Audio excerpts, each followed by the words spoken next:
Welcome to Bigfoot and the Bunny. This is a couple's journey into the mysterious, the unknown, and the paranormal. I'm your host, Chris Carr. And I'm your host, Kristen Johnson. Together we are Bigfoot and the Bunny.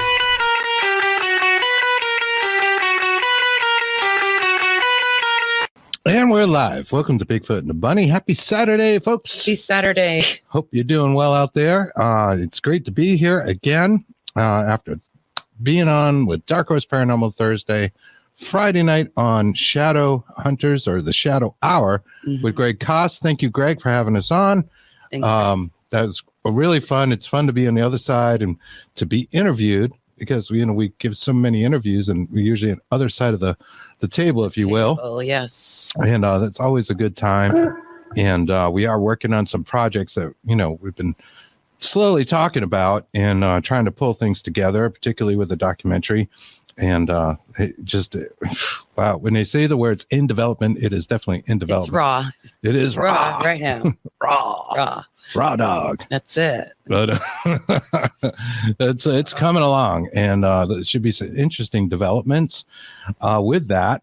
And also, what else? It was something. Oh, I was laughing a little while ago because I was putting on mascara. My friends, if you ever put on mascara and out of nowhere you decide sneeze and your wet mascara goes and then you go, oh my God, I have to reapply everything. Yeah, I was already chasing my tail and all I could do is feel, see, and hear the universe laughing at me, knowing that I was running late. Always. We are perpetually really bizarre doing that thing. No matter how much time we prep, it seems like we're just really frantic to go live and do this. Nowhere. But hey, it is what it is. It's a lot of fun. We love you guys, and we have an awesome guest once again for you guys today. And he does dream work, and just a little bit about dreams. Dreams are really, really kind of a cool thing, and a lot of people talk about dream interpretation, and we attribute a lot of things to dreams. And I wanted to just read a little bit of research from our good friend, Terry A. Simonson, who was on our show recently in his book of research here, The Short History of Nearly Everything Paranormal. He brings up a parapsychology perspective of dreams that I thought was really cool and might be a good way to start this off. In one part of this book, he mentions the research of psychiatrist and psychoanalyst Montague Ullman and psychologist Stanley Krippner, who is just a legend in parapsychology. Stanley Krippner, we love Stanley's work, where they did some research in, I believe, the 70s here in a laboratory environment. And I thought this was really fascinating, where the subjects, they would have two subjects. One would go to sleep, and the other would try to influence the dreams of that person. And they would wait till the person that was sleeping was in a REM state and having a rapid eye movement. And the person who would be the sender of the image or scenario to the dreaming person would, before they wouldn't know what the picture was, they would take it out of an envelope. It was drawn randomly. In fact, they rolled dice to determine which picture. And they were things like paintings, like a Van Gogh painting or another piece of art, and they would try to telepathically send the image to the sleeping person, and the results were astounding. Something like 2/3 of the people in the lab had significant results, and they would say things like, "It was the Van Gogh was one of the examples, and it's I forget the name of the painting, but it's very gray. It's a lot of dark colors, grays and blacks, and there's a church and a woman standing in front." And, the person would come out of it. They would wake the person after a couple of minutes of doing this while they were dreaming. And they could see the rapid eye movement. And she described it almost to a T. She's like, I was in a place and it was the church and everything was kind of gray. And there was a woman standing there and cobblestones and stuff like that. And just fantastic data. So it's interesting to note also that, when we dream or we start to fall asleep, this is a point of vulnerability. As one of the things we talk about a lot on the show, hypnagogic states, and just in that moment of just slipping into the dream seems to be where a lot of people experience things like shadow people, alien abductions, that sort of thing. So very interesting. Old hag syndrome, another example. But yeah, so without further ado, let me get to our guest, Machiel. I just asked him how to say it. Yeah. Machiel Klerk discusses how you can harness the power of your unconscious through dream incubation, an age-old technique that teaches you to access the hidden wisdom that can be used for personal development. He has a book out. It's called Dream Guidance, or it's actually available for pre-order. Connecting the Soul Through Dream Incubation. Machiel has published that book through Hay House Publishing Company. The book is, as I said, available for pre-order. He has given lectures and workshops in Europe, South Africa, North America about dreams and psychology. He also provides inspirational talks and workshops for companies on creativity, innovation, and leadership. He has written several articles on dreams and released a course on the Jung Platform, referencing Carl Jung. Machiel has vocationally been guided by dreams when he founded the Jung Society of Utah and the online organization, the Jung Platform, as a result of a nighttime dream. In appreciation of these contributions, he's received several awards from his local community. Let's bring him right on. Welcome, Machiel. Welcome. Thank you, Chris and Kristen. It's such a joy to be with the two of you. It is our honor. Thank you. Thank you for joining us. Thank you. How did you get your start in dreams? Well, it really started in my early 20s when I was in a dead end in my life. And I had not well dealt with the grief of losing my father at a young age. My culture and my family didn't know how to deal well with that. And somehow I had a lack of purpose, didn't know what to do. And I stumbled upon the works of Carl Jung. And reading that really opened me up to the world of dream, the other world. And I started understanding through dreams where I was in my life, but even more important, how I could navigate out of the trouble I found myself in. So that was the initial step that connected me to the world of dream and its inhabitants, that did lead me out of the trouble where I was in and brought me into the right kind of trouble, where I was struggling with bringing my vocation more into the world. So that is where it really started, and I can go on and on how it went from there. But let me just. Did it feel like a sort of synchronicity that it came together that way? I do think that at that moment in time I was really ripe for this work, and that it came to me in on the right time. That something in me was craving for a connection with the world of dream.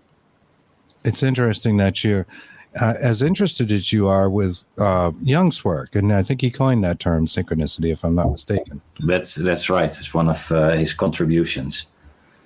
We love that word. Do you think it stems? Do you think dreams stem from your unconscious, or do you think there can be external factors as well? I mentioned that research by Stanley Krippner and Ullman earlier when in the introduction, and I thought it was so interesting that a person's dreams could be influenced by another person.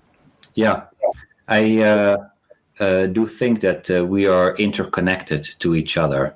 That is what Jung actually calls the collective unconscious. So in his idea, you have the personal unconscious and the collective unconscious. And what it appears to be that a dream is a environment or a world that you find yourself in. So you're in this world where you do things, you see the alligator, you run away, whatever happens in your dream. And what appears to be the case is that this world is created both through some of your thoughts and beliefs and intentions, but also that there is a non-personal aspect. You can meet other beings that might have something to share or tell, or literally get influenced by people that are trying to communicate something to you. So it's on a continuum, this world that you find yourself in, from creations of your thoughts to real other. Fascinating. And dreams have intrigued people for the millennia. We spend like a good third of our time sleeping, having these dreams, not being able to recall them as well, but, maybe being woken up. Sometimes they're vivid. Do you have any thoughts about, say, things like old hag syndrome or sleep paralysis? Yeah, sleep paralysis is actually a phenomenon that is relatively harmless. Your body is paralyzed when you're in dreaming, because otherwise you would act out your dreams. And it would be really problematic if you have a partner, of course, that you sleep with. But the body doesn't, or your mind doesn't really make a difference between dreaming, imagination, and this reality. And so when you experience being chased by an alligator, you respond as if it's an alligator. And so your body goes paralyzed. And what happens when you wake up, sometimes, and it's very infrequent, but sometimes your body is still paralyzed, and it takes anywhere between 30 seconds and 3 minutes before the body gets moving again. Some people freak out in that, but it's completely harmless. It's a chemical reaction to try to keep the body still. Doesn't totally work for me, by the way. I'm a kicker. I'm one of those people that kicks in their sleep. And sometimes he punches. And I'm just a wonderful person to sleep with, aren't I? No. Never mind. Yes. I guess good and bad to all. Yes. Yeah, you need a little bit more paralyzation. Yeah, I do. I actually do. No, I think that's fascinating. Some of the events that happen in that sleep paralysis, though, can certainly be formidable. And, there's a question whether it's you're dealing with some sort of entity or something that maybe is outside your subconscious, or if it's just something deep within your subconscious or superconscious that's coming out. Yeah, that is, of course, a very relevant question. And if you take the dream as a kind of a continuum with elements that are personal to elements that are non-personal, then it begs the question, is this encounter with this figure that I experience in that in waking up or falling asleep, where do I have to place this figure? And that is difficult, of course, to say for sure. Oh, this is my own thoughts that take on a form, or this is a visitation by something else. If one can remain somewhat lucid or aware, one could ask this character, who are you? What brings you here? But that is really difficult because most people either freak out or they experience something that they lose a sense of calmness in which they can engage with the figure. But if you're trained a little bit in that way, you could ask it a question, and if it answers in a very independent way, this is a non-self, or this is a real other. And if it mumbles a bit, then it's usually more your own an own thought form. And this is not unlike how lucid dreaming works. A dream in which you know that you are dreaming. You meet there because in those types of dreams, not all dream characters are created equal. So you have what Buddhist traditions call thought forms. Mm-hmm. And a thought form would be, let's say this is a dream, and I would think, gosh, I'm mumbling along, and my mom comes in and starts shaking her head. And then you would ask later on, well, what do you associate to your mom? And I would say, oh, mom is always negative or critical. I make something up here. But and then you would say, oh, that's just criticalness enters the room. So my own thought takes on the form and shape of mom because that represents criticalness closest. That's personal. If I would be lucid and I would ask this character a question, you don't get as coherent answers from them, and it's often a bit mumbling. The eyes are a little bit less clear than if you ask a real other question, like, who are you? What brings you here? Do you have anything to tell me? And they tell you something really surprising and often really insightful. that you hadn't came up with. And then this character has some information that I didn't have, and so it can't be me. Right. It might feel very external. Yes. Lucid dreaming is a fascinating area of study, and we've both had experiences in that, as well as astral projection. Do you draw a difference between astral projection and lucid dreaming? A distinction? Yeah, there's a lot of overlap. I would say there are other worlds, and so these other worlds have a slightly different structure to them. What you see in astral projections is that it very often mimics this reality, but it is slightly different. So if I might be in an astral projection, and the door of my house might look a little bit different, or there's something not completely the same as this reality. Where lucid dreaming appears to be more in the dream world. So it is almost like there are these different forms of reality coexisting next to each other, and you can access them through astral projection or lucid dreaming, or falling as just that hypnagogic state where you have a slightly different experience. That's how I would take a look at it. That's a great answer. You mentioned people having dreams and meeting each other within the dreams. Does that fall within the realms of lucid dreaming or astral projection, or is it something else entirely? No, I think that it can happen in astral projection and lucid dreaming, and actually even not lucid dreaming. They have done tests in the lucid dream world where people decided to meet up, and then would give a certain dream sign like this to the other, and then see if the other would the next day know what the dream sign was when they would meet up lucidly. And so there have been examples where two lucid people would be able to report, oh, you did this, and oh, you did this. But there's also cases that the person you would be in the shared dream environment where one person was lucid and the other was not. And then this person that wasn't lucid would recall, oh, yeah, I remember you doing this. But I recall something like crossing your arms, or, like a waving gesture. Yeah. And I just articulate that because this will become a podcast as well, and some people will just hear us. So do you think our dreams lend us guidance for day-to-day events? Yes, I am a big believer of that, because it has done that to me, and actually to many people. There's literally thousands and thousands of examples of famous people, regular people that had dreams that were in some form helpful in their life. I've been reading Stephen King when I was reading my own book, to how to write a book. And he says very often in dreams I find a plot for my book, or what my character is doing.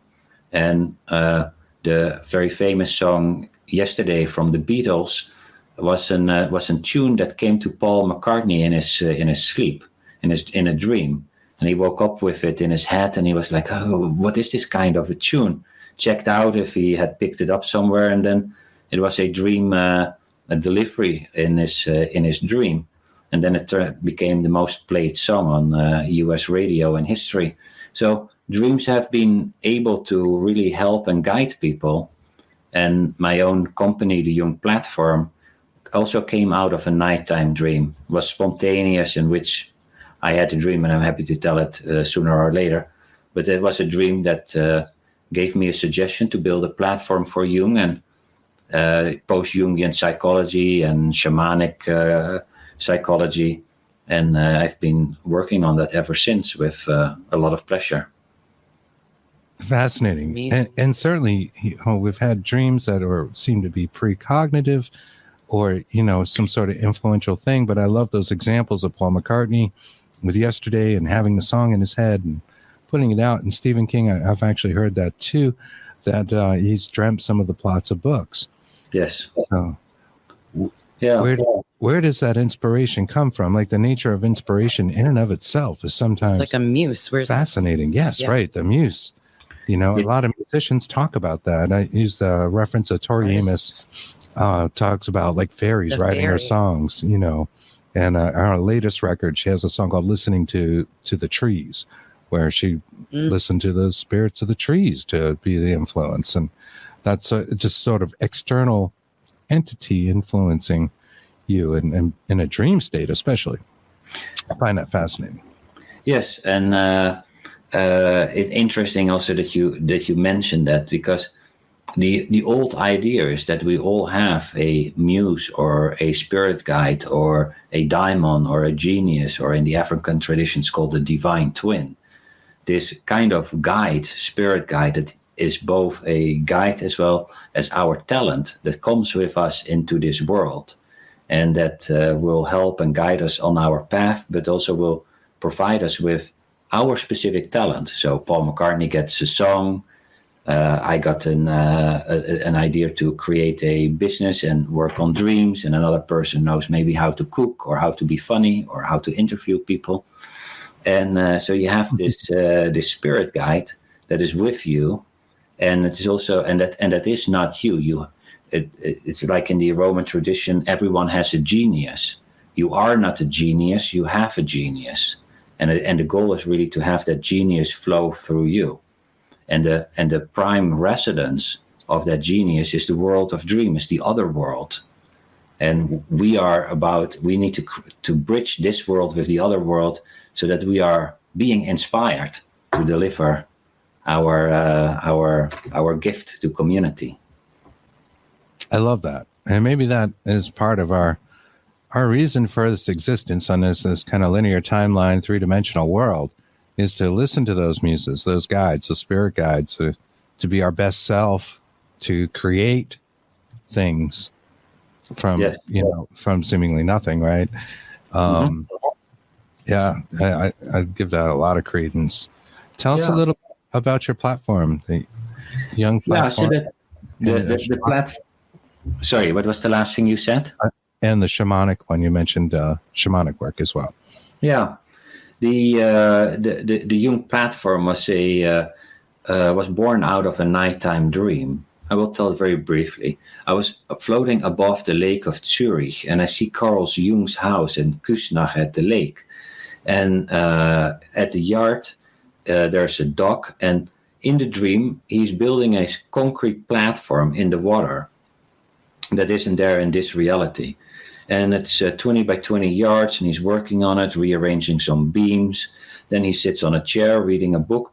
And I'm watching all of this, and then it's almost like the whole dream comes to a standstill, and Jung and the platform disappear. And everything turns gray and black and white, and a voice behind me says, "Now you have to draw it, identical to how it was." And I think, I can't draw, but I have a pencil in my hand. I make a line, it's a little bit straight, and I think I can draw, and then I wake up. And I took that as a suggestion to build a platform for Jung and post-Jungian and Jung and psychologies like Jung. And that's not rooted in Jung itself, it builds further on Jung. But here in the West, he's one of the shamanic people that have developed a psychology that takes into account the other world, the world of dream, astral projections, the notion that there's more than just what I think I am, but there's a whole other world filled up with muses and figures, which he calls archetypes, and that you have to figure out how to relate to them and give expression to. And that is very similar to the classic shamanic idea around the world, where the basic notion is you have this world and the other world, the world of dream and all these other worlds coexisting, filled with ancestors and beings, and how do you live in accordance with them.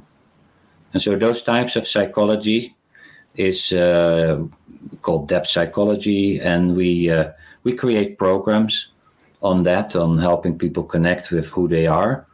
And that ranges from some basic programs in Jungian psychology, from doing shadow work and synchronicity, as you mentioned, till programs with an African shaman, or on Rumi, or lucid dreaming, and Eastern traditions.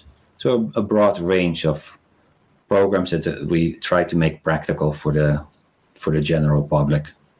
Oh, that's cool. Great. That's so cool. So you're offering that on your platform. Yes. That's a pathway to the connection to the dreams. Yeah.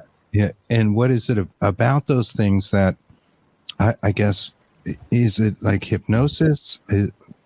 What kind of things could a person expect? You mentioned shamanic influence and quite a few things there. What is within the program? Is it something you listen to? Is it just a guidance, a narration, or?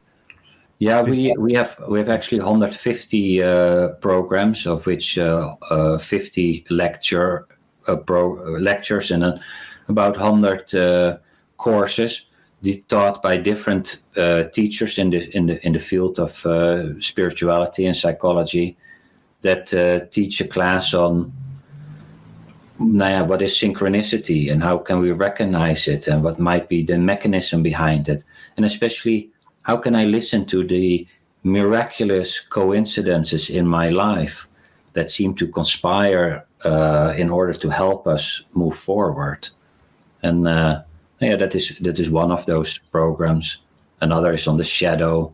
That's a term that Jung developed, as you probably know, and has to do with that part of ourselves that is not conscious, and that we often project into the world, or where we relegate unwanted qualities, some not so great qualities, but also sometimes our talent, because we don't dare to own our talent. And if that's all in the shadow, and he wants to create this, as psychologist, that wholeness is the goal. So how do you bring your unconscious out of the shadow into your consciousness? And then there are practical programs for that. Wow. Now I love this. Yes. This is so cool. We both do. What are some steps people can take to get in tune with their shadow and more in tune with their dreams, aside of maybe the program, just to try at home and then to see that there's something conclusive there and they should pursue it? Yeah, great question. Well, in dreams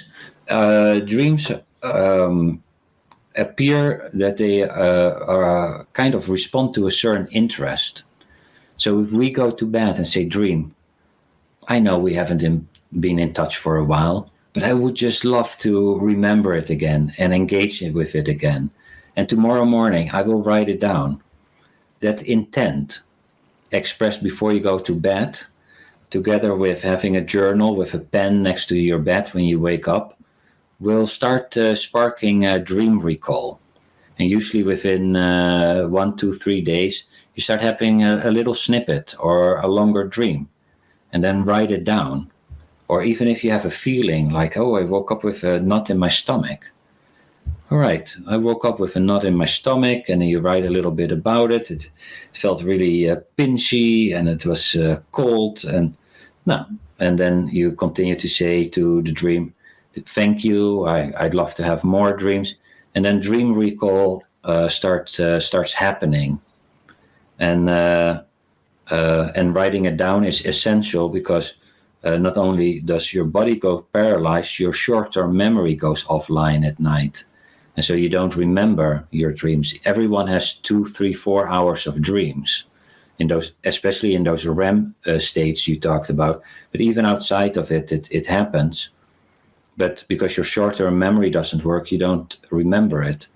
And expressing intent, and you can create more rituals around it, like lighting a candle and doing all kinds of things that increases the sense of relatedness to the world of dream and its inhabitants, and your openness will create dream recall. And dreams have a tendency to help you become you. All those examples of spontaneous, helpful dreams. And then for what I also wrote in my book that actually already came out this week. So it's fantastic. Yeah, yay. But you don't only have to wait for a spontaneous dream. This whole technique of asking your dream a question before you go to bed in order to get a response, in order to get guidance, also triggers dream recall and actually triggers the help that is available in the dream world to come in. That's awesome, and fully appreciate the idea of a dream journal. We've kept them, and you're absolutely right. And for the listeners who try that at home, be patient. I know, like, when I started them, and I go in fits and spurts with keeping a dream journal. I'm not great at it, but when I'm into it and I'm trying to remember my dreams, it takes a few days. Like, it's hard to remember to even like write in the journal, right? You wake up and then dreams are gone. Yeah. You're starting to get out of bed and you're like, oh yeah, there's the notebook right there. What will happen? It gets better after a few days. Your mind does seem to retain that, and you remember, oh, I'm going to write that down. And the clarity of those dreams gets better and better the more you do it. The book is mentioned connecting the soul through dream incubation. So when you say the self, are you saying that intention you're setting before you go to bed, you're talking to your soul? You can imagine it in any way, but I would say yes, your soul, or the larger soul, the divine, the mystery, this phenomenon that goes under many names. And I think that if you express to it that you are interested in listening to it, and that you want to be in service of your soul, that it actually delights in that attitude and seems to be starting to provide dreams that are more clear, more interesting, and helping you become you. And that you becoming you is always is good for yourself, but is also good for your environment. You become a kinder person, more compassionate. Your talent goes into the world that will benefit other people. And there seems to be something in the depths of our soul or psyche that wants to support us in doing that. And you see it even in shamanic traditions, like the Naskapi Indians who lived in the north of North America. They were dependent for their life, because they were nomadic, on dreams by what they called the Great Spirit. And they noticed that if they listened to the dreams and followed up on the dreams, they would get more dreams and clearer dreams. Just like you mentioned, hey, if I start noticing the dream, in the beginning it's maybe a little bit fumbling. But if I continue to show, hey, I'm actually interested, very quickly, dreams become clearer, longer, and we become more open for the support that is there. And ready to help us.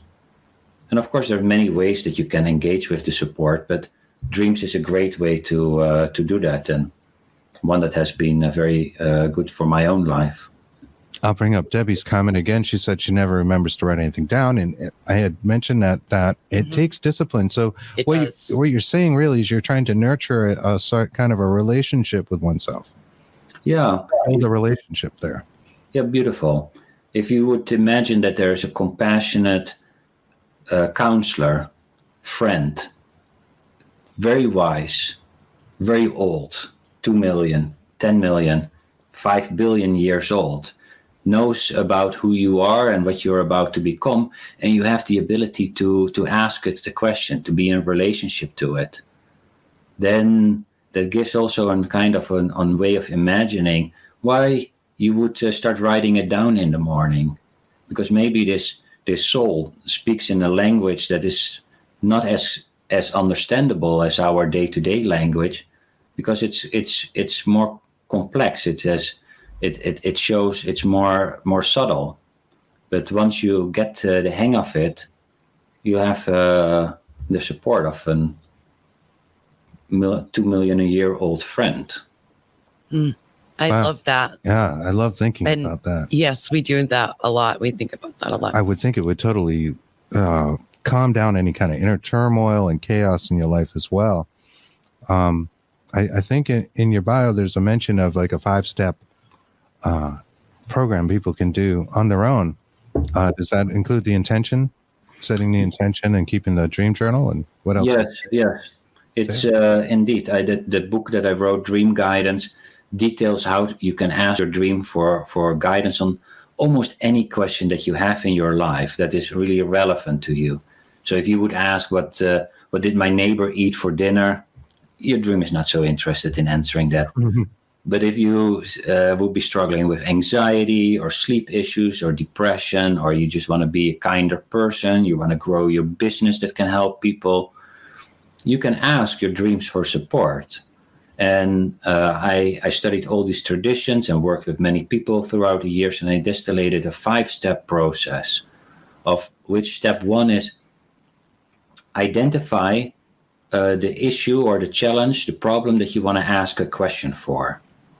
And then 2, phrase and write the question, because the right way of asking defines also the outcome.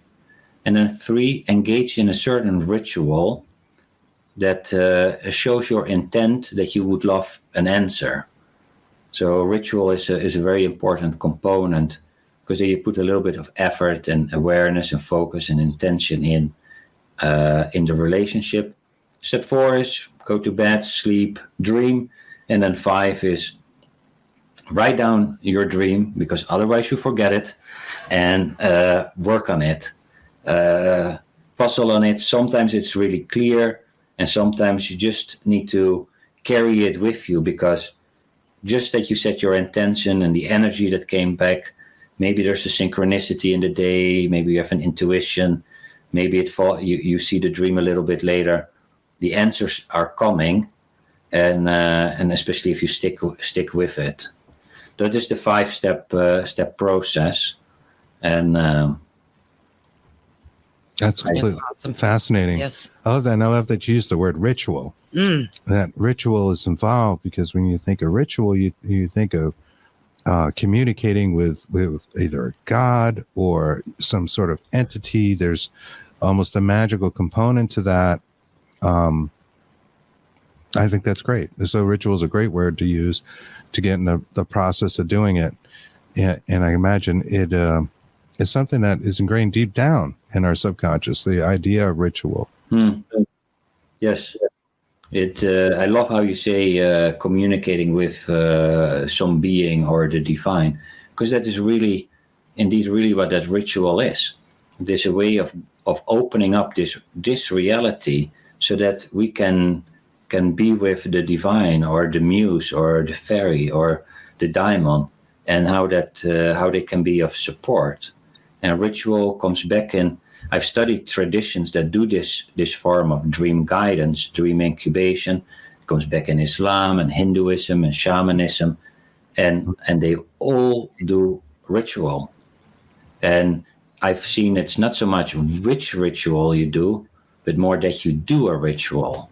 And you can make up the ritual as long as it is something that is heartfelt, that it might be lighting a candle, I might write a letter to the divine, I might make a drawing, I can dance, whatever you want to do. As long as you do something with the intention of it being a ritual, a moment that starts, reaches out to the divine, spend some time, show interest, create relationship, and then close it again. And that has a very favorable effect on the effectiveness of this technique. If you're sloppy with it, it works less well than if you put your heart in it. Absolutely. And that's where true intention comes from. Exactly. No. Good. Yeah, absolutely. I see this in so many aspects of the things we talk about on our shows. It could be things like, exploring the paranormal and trying to communicate with spirits. It really comes down to like your intention. Like those communications are best when there's some sort of intent by the researcher or investigator or something like that. We've got a what they call a ghost box over here on the shelf that we had custom made, and it has a handle on it. It was made by Katie Stafford, Supernatural Inc. Give you guys a plug. Fantastic thing to control the speed of it and that sort of stuff. And it's meant to be held. Yes, and Katie, like you're the antenna. You need to hold this, put your intents, and you'll have better luck with it. So that's just one odd way to think about it. But certainly things like witchcraft, and you talk about That's shamanism. what I was going to say earlier. Yes. Yep. Right. Go ahead. Well, about it sounds exactly like witchcraft or any kind of divination, anything like that, sorcery, whatever you want to be called, labeled, whatever. That's exactly what we do. We put it out there. Yeah. Yeah, with a heartfelt expression thing, yes, is the intention. So, people listening, they should consider that. When you use these words intention, you want to have a dream about something in touch with your soul, as you're talking about, which is fascinating work. Put a heartfelt intention into it. Robert Honings mentions intention and true belief are vital. Very, very true, Robert. And intention comes from the Latin word intendere, and it means reaching out to something. So an intention is really a reaching out to, let's say, the divine or the genius, the daimon, in which you try to establish this relationship, and it's a reaching out, and that a genuine reaching out appears one of the fundamental ingredients for divination, communication with spirits, or in this form, you could even see this method as a kind of a dream divination, in which you ask your dream a question for a specific problem that you have, and to provide an answer or healing or a creative solution to it. I love that. Right. And there was meditation as well. You can do that in meditation. I know we're talking about dreams, but absolutely, you go into the trance and meditating is setting an intention, and you're clearing the mind to see what comes up. Totally. So like opening a door to one's soul, as you mentioned. And just one last bit about the paranormal and talking to the spirits and spirits talking to you. I think it's also their intention that makes everything work. So we were talking about this last night. We were the guests on a different show, and we were talking about how they talk to us, and it doesn't seem to matter what the tools are. They can use anything from the most simplistic thing like dowsing rods or pendulums to these complex, spirit seeking tools that, cost $50 million online. They all work. It's like if they put the intention in, then all of a sudden the results happen as well. So it seems like a two-way communication. Exactly. So I love that you say you need to nurture that relationship with the soul, because you're talking some part of yourself, or maybe something even external, consciousness and subconscious and super conscious, and whatever those definitions exactly are, that it does seem to be external to our waking life. Yes, very much so. And I also love how you mention that the other side wants to help, and that appears really the case. They're on standby, and almost any tradition has some form of that biblical saying, "Ask and you shall be given." And what I've learned in this technique, and also with divination technique, is for those techniques, it seems to be even more like ask better questions and you get better answers. And but the old ideas, there's support, and because there's free will, life will allow us to choose whatever we want. However, if we want support, then we need to reach out. Then we need to say, hey, this is an issue that I've been struggling with. I haven't figured it out, but I could need some help. And then that support is there that can help us. So especially proactively reaching out is a crucial element to elicit the help that's already on standby with us. That works well. Yes, we understand that. I was just saying, in your bio, we saw something called the placebo. Right, the placebo effect. And how does that play into to all this? Is it all possibly like a placebo effect, or do you feel that there's more there? Well, the placebo is, of course, if you give a person an innate substance, or you do a sham surgery, and people get better. And this is well researched, and there's hard evidence. You give even in medication. Placebo works as well in depression, light forms of depression, as antidepressants. And there are surgeries that have been done on knees that years later turned out to be sham surgeries, but they've been curing people. So then it gets the question, if it's not the innate substance or the surgery that causes the cure, then what does? And then we're back to, it's probably something as the ritual of engaging in a healing activity where I anticipate healing. I have a positive expectation. I have an intention to get healed. I start having a belief that I get healed. And those factors seem to trigger the healing response. And we can, of course, talk whether that healing response lives in the brain, or if there's also a component where the mystery force comes in, or the genius, or the psyche, or the soul. And I think healing occurs on multiple levels. So the soul and brain will support. But that is what I think that what the placebo does, and it's a way in which we petition the gods to help us, and those gods may be our own selves or our own soul. It might be our own soul. Yes. Wow.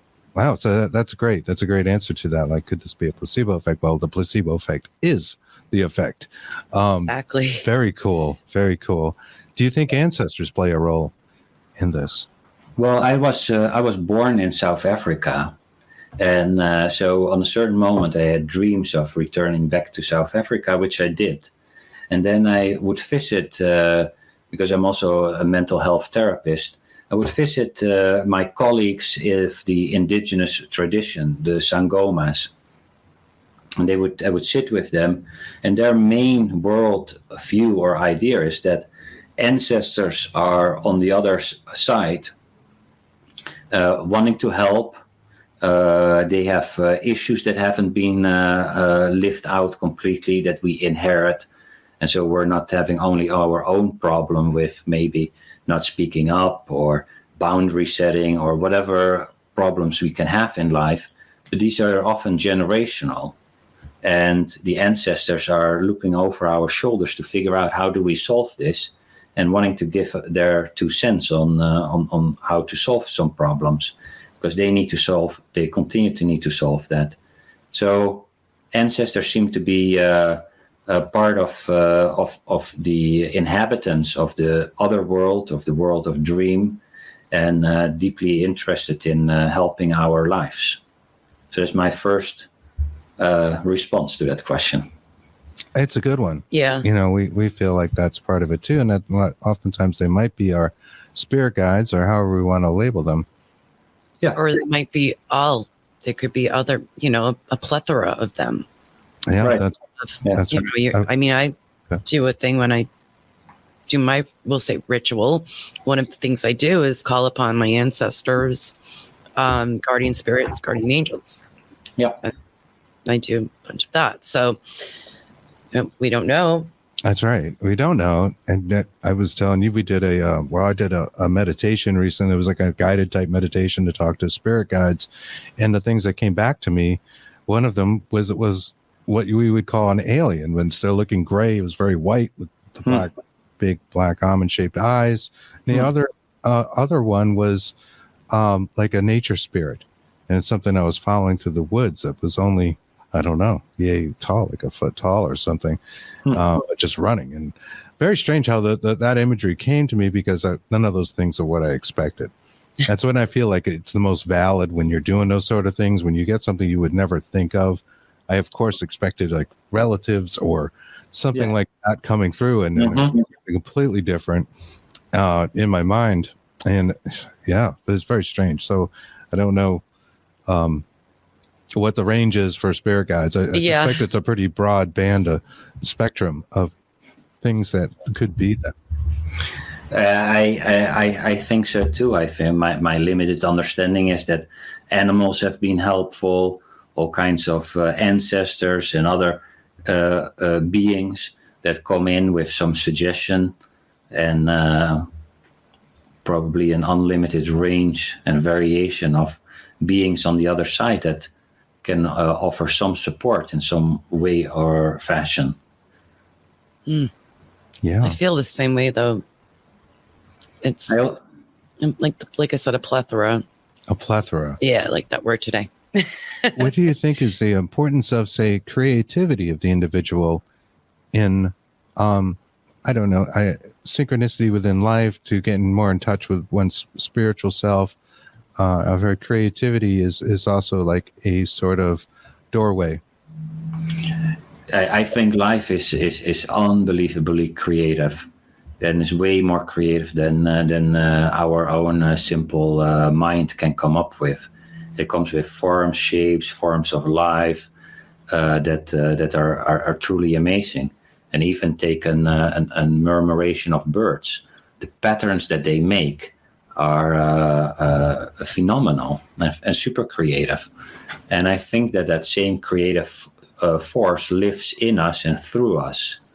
And if we can be more attentive to what is in us in the moment and what tries to self-create, we start living a much more interesting creative life and figuring out creative responses to the individual problems and challenges that we have, than if we just impose with our mind and our will on it what we want to achieve. It does give up a little bit to say, what do I want, and move it more to what does my soul want. And my soul might go in a different direction than what I want. But we live in... right? Yeah. Separating the ego from your true will. Yeah, exactly. And then we get in touch with our own psyche that is as creative as the murmuration of birds or complex mechanisms or the phenomenon that created a tree also lives through us, and we get in touch with that. And I think what you so nicely put out is you can do that through meditation and setting an intention and all kinds of forms. And I've worked in my book out especially how dreams can help, and it can be very helpful, but there are other ways that put you in touch with this creative force that are equally valid and interesting and helpful. And in my life, dreams have been so unbelievably helpful that I was inclined to write a book about it and show my gratitude for that, what worked for me. What is your take on psychedelics? Do you think that helps dreaming? I know people say they take it and they go to their higher selves and they see these, what do they call them? Aliens or whatever. And what do you think about that? The mechanical elves. That's it. The mechanical elves. You're trying to go with that. Thank you. Certainly, people like Stanley Krippner have done work with psychoactive drugs, and Rupert Sheldrake as well. Absolutely. Give it validation. Do you feel that plays a role in dreams and maybe getting in touch with one's soul? Yeah, I think that psychedelics is in a big way opening up this world to the other world to flow in. And the other world comes into this world, and then you start, like in ayahuasca, you start seeing the jaguar or whatever specific beings belong, especially to a certain plant or psychedelic environment. But it is opening up to these different other worlds. And I think that the world of dream is also an other world. And when we do a meditation or a ritual, that we also open up and in a small dose infuse this reality with the other world. And that the psychedelic opens up the other world in a massive way, by which it's almost like instead of a spoon of the other world, it just is a bucket or a stream like of the other world that comes in, a flood of the other world. Yes. that then at once puts you in touch with the other world. And that can be beautiful, and it can be very frightening. And it has a lot of upside, and it's also some downside for some people. And sure. Not unlike dreams, really. Not unlike dreams. The only thing with the dreams is because it's so much smaller that it is less likely to really break a person. That sometimes happens in the psychedelics, and or that it's almost like the door won't close well, and it continues to flood in. But for most people, that's not the case. But that's some of the downside. I've heard that before. Oh yeah, sure. Yeah, that's like a micro macro kind of thing, right? So that's it. The nightmare was just a micro. That the bad trip could be the macro of it. That's right. Yeah. That's right. Yeah. No, I was just curious. Yeah, no, that's completely fascinating. Great, good question, Kristen. Thank you. Yeah.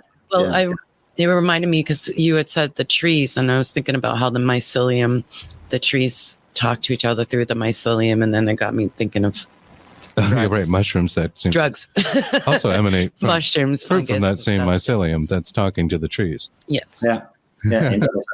Well, in my technique of this asking your dream questions, I started in a certain moment also experimenting with, can I ask the tree in my yard if it has a message for me, or the mountain if it has anything that it wants to tell me?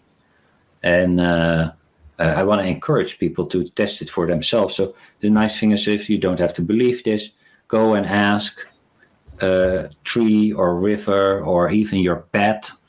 But nature seems to want to communicate with us, and can do that through the dreams. But it's also, and that would be like a principle of shamanism or animism from indigenous cultures who attributed spirits to things like trees and mountains and the spirit of the wind, for example, or something like that. Yeah. So in your experience, do you find that they do have a voice, that they do exist as seemingly as an entity? Yes, very much so. And that they that we're interconnected to them. What we do to nature, we do to ourselves. And the web of life, we're part of it. And in my experience, when I asked the mountain if it has a message for me, it felt that we were abusing the mountain, and that mountain struggled with our use and abuse of it, and just taking out minerals that as if we treated it as an object and not as of a fellow being on planet Earth. Right. Through things like mining and that. Yeah. All right. They did not appreciate the mining. They didn't. No, that's fascinating. No, it would make sense too, right? Yeah. So I mean, consciousness itself seems to just live on so many different levels. It could be a plant. It certainly has a consciousness. A tree does. That's why we mentioned the mycelium and the way they communicate. They're able to differentiate between their young, and offspring and other trees. And science has showed us this. So what does that mean? That means that tree has a consciousness. And maybe it's not talking to you directly or growing a mouth and going, hey, how you doing? Right. But hi, Kristen. It is there in its own reality, its own consciousness, and we're interacting with it. And it goes, from almost a seemingly an atomic level, or maybe smaller than that, and just expounds in these patterns. And collectively we call things countries and the world, and then our solar system. Then label them. Yeah, we put these labels on them, but it's really the patterns of consciousness that we're seeing, right? Yes. Very, very much in alignment with that. And Anne-Marie Young liked that? Yes, she did. She always says, don't mess with our trees. That's right. Don't mess with Mother Nature. Very, very much so, Anne-Marie. No, we couldn't agree with you more. So the book is out now. The book is available. Yes. You can get it at Barnes & Noble. We can pick it up at Amazon, of course.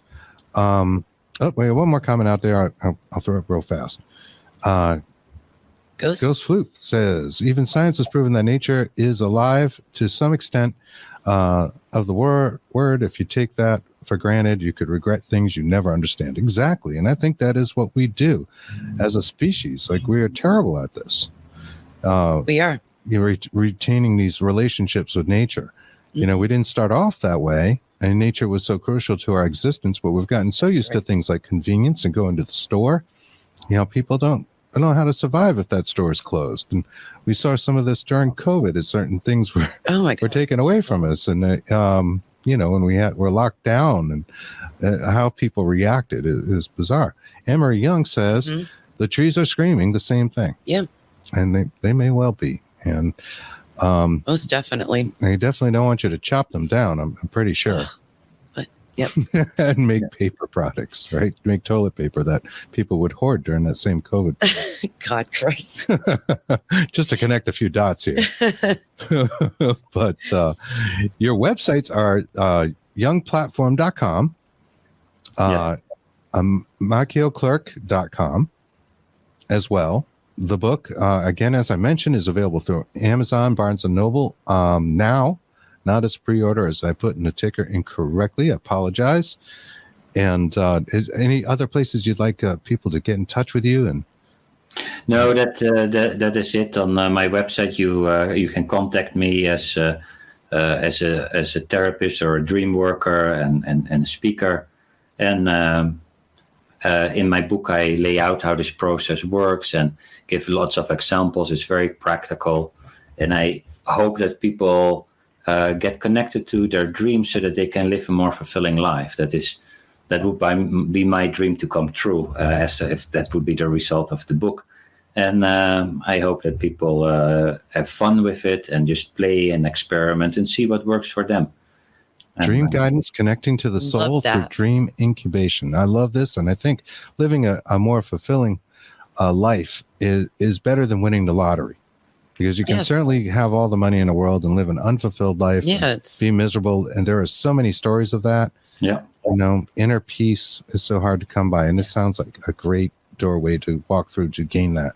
So thank you for joining us so much. It's a wonderful interview. This has been great. We had a comment, one last comment. It was very nice to meet all of you guys. Yep. Thanks. Nice to meet you too. Nice to meet you too. Thank you for joining us. Discuss these things respectfully and not ignorantly. And that's right. And we don't, propose to know everything. I think there are just so many topics out there we don't conclusively know for sure. Things like data and whatever. It's all data, but this is the experience. So we can talk about these experiences.